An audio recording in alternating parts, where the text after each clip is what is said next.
Okay guys, welcome to another unboxing, another review, another testing. So, ang itetest naman natin ngayon, i-review natin ay ang Airgun Glock 17 na pellets. Okay? So, pellets po ang bala. Okay? Kanina, meron tayong tinest na steel ball na Glock 17. Steel ball ang bala o steel babies. Ito naman, yung Glock 17 na pellets. Ito yung pellets.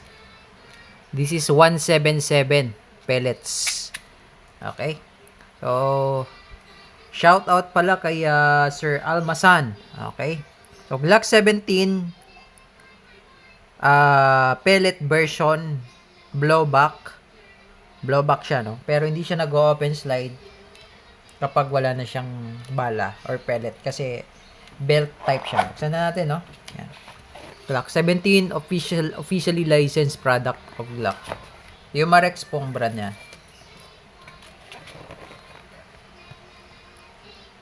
Yan, Umarex. Okay. So, ito siya.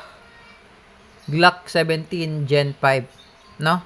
Parehas na parehas sila nung Glock 17 na steel ball. Okay. Pakita ko lang sa inyo, no?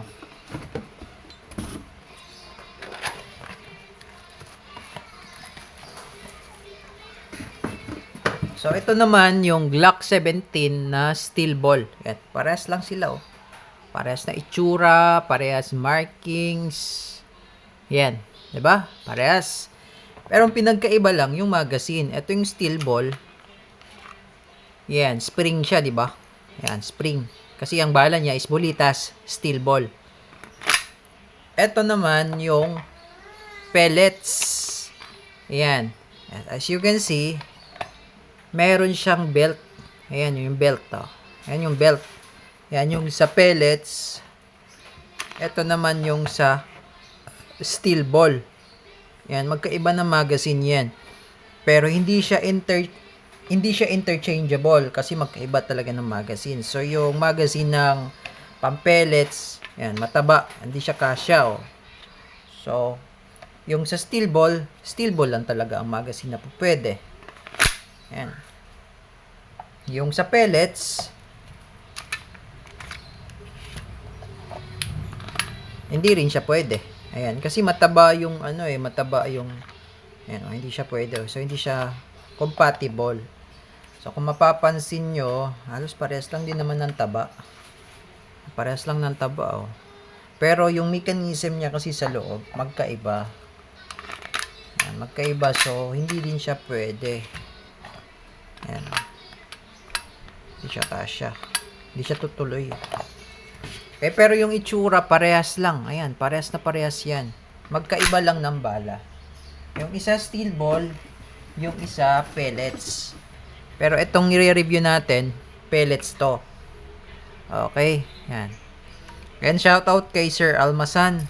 So, bali nilagyan ko na siya ng CO2. Tapos, ito yung lagayan ng pellets. So, lalagyan natin ng pellets. Bali, pag maglalagay kayo ng pellets, meron kasi siyang lock. So, yung lock, push mo lang ito. Push mo lang, plus yung pellets, ito yung pellets. Ayan, pellets. 177 po yan, no? Iba din yung 22. Mas malaki yun. Ayan. Asok nyo lang siya dyan. Ayan. Make sure lang na fully fitted yung pellets kasi pag naka-usli yan, po pwedeng kasi yung kumalang. Pwede sumabit yan. Ayan. So, ang laman nito ay 21.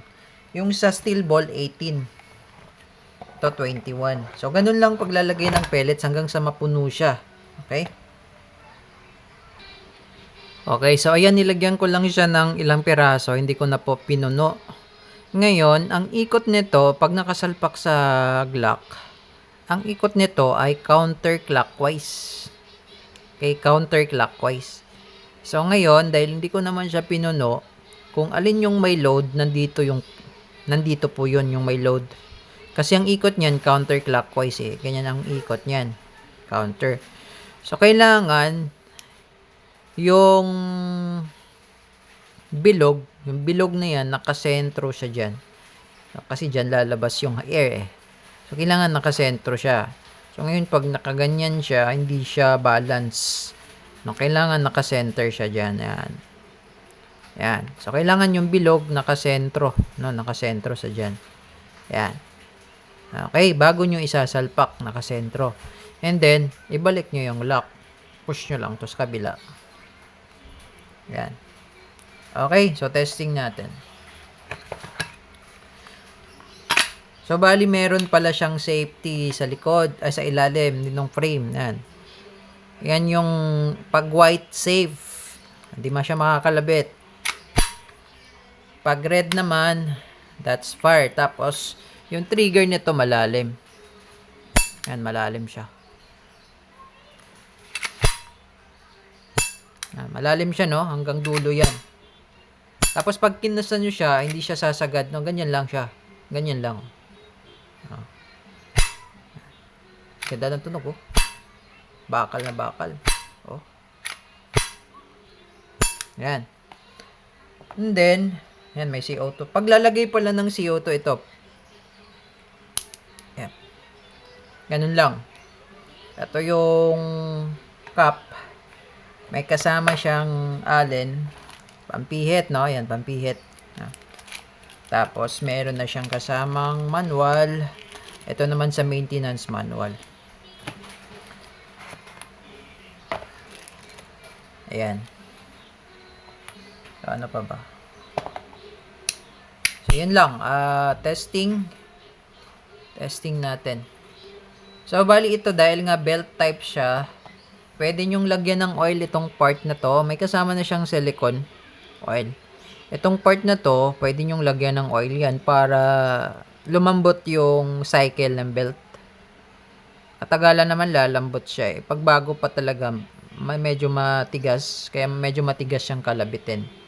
So, ang tip, diskarte nito, pagka kinalabit mo siya, kailangan full trigger ka talaga, no? Kailangan, pag nakasight ka na, kailangan kalabitin mo siya diretso. Yan, ganyan. Eh, huwag mo siyang i-half. Kasi pag i-half mo, do yung ginagawa ko minsan, hinahap ko, pero hindi naman siya totally na hinahap. Pag hinahap ko siya, ganyan lang. Konting break lang. Tapos, pag medyo may naririnig na akong click, tsaka ko siya itutuloy. Yan. Mamaya papakita ko sa inyo. Okay, testing. Okay, so itong unit na to, dahil nga double action siya. Double action only na. Tama ba? Check natin. Hindi ako sure eh. Yung mechanism niya ay double and single pala. Double and single. Okay, so kahit hindi mo na siya ikakasa dahil nga belt type siya, no? Pwede rin ikasa, pwede rin hindi. Katulad nito, hindi ko na siya ikakasa, no?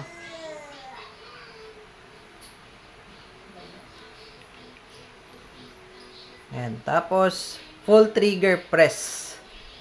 Firing.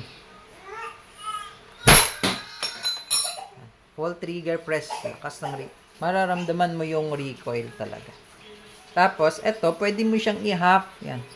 Slick mo lang siya ng konti. Yan. Pag maririnig mo yung brake ng wall, tsaka mo siya itutuloy.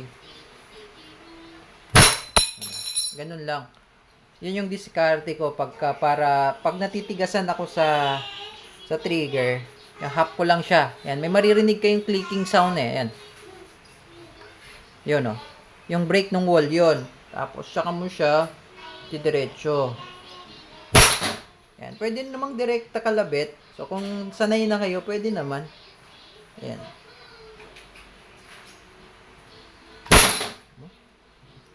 Lakas. So, hindi siya nag-o-open slide, no? Pag wala na siyang bala. Kasi, belt siya eh. Belt, hindi siya spring eh. Hindi siya spring fed. Belt fed siya.